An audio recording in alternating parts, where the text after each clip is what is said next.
చేస్తాను. నీకు నచ్చిన చదువు చదివే అధికారం నీకుంది నాయనా, కానీ బీటెక్ చదివితే ఉద్యోగాలే సరిగా రావడం లేదు. ఎందుకు రావు మామా?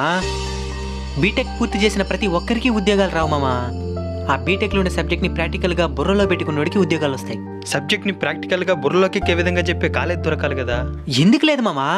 NIAT next wave institute of advanced technologies 4 years BTech తో పాటు machine learning, data science specialisation నేర్పిస్తారు. మైక్రోసాఫ్ట్, అమెజాన్ లో వర్క్ చేసిన ఎక్స్పర్ట్స్ డిజైన్ చేసిన కరికులం తో టీచ్ చేస్తారు. ఫస్ట్ ఇయర్ నుంచి రియల్ వరల్డ్ ప్రాజెక్ట్స్ అంటే వాట్సాప్, అమెజాన్, నెట్ఫ్లిక్స్ లాంటి యాప్స్ ని ఎలా బిల్డ్ చేయాలో నేర్పిస్తారు. ఉద్యోగం ఖచ్చితంగా వస్తుందా? NIAT వాళ్ళు 3000+ కంపెనీస్ తో హైరింగ్ అయి ఉన్నారంట. కాబట్టి ఈ కాలేజీలో ప్లేస్మెంట్ సపోర్ట్ కూడా ఉంటుంది. ఎక్కడుంది కాలేజా? హైదరాబాద్, విజయవాడ, మన తిరుపతిలో కూడా ఉంది. అయితే జాయిన్ చేయించమంటావా? మీరు కూడా నేరుగా ఒకసారి కాలేజీకి వెళ్ళి విజిట్ చేసి డెసిషన్ తీసుకోండి. తప్పకుండా వెళ్తాం అల్లుడు. NIAT గురించి మరింతగా తెలుసుకోవాలనుకుంటే మన బయోలో ఉన్న ఫామ్ ని ఫిల్ చేసి తెలుసుకోండి.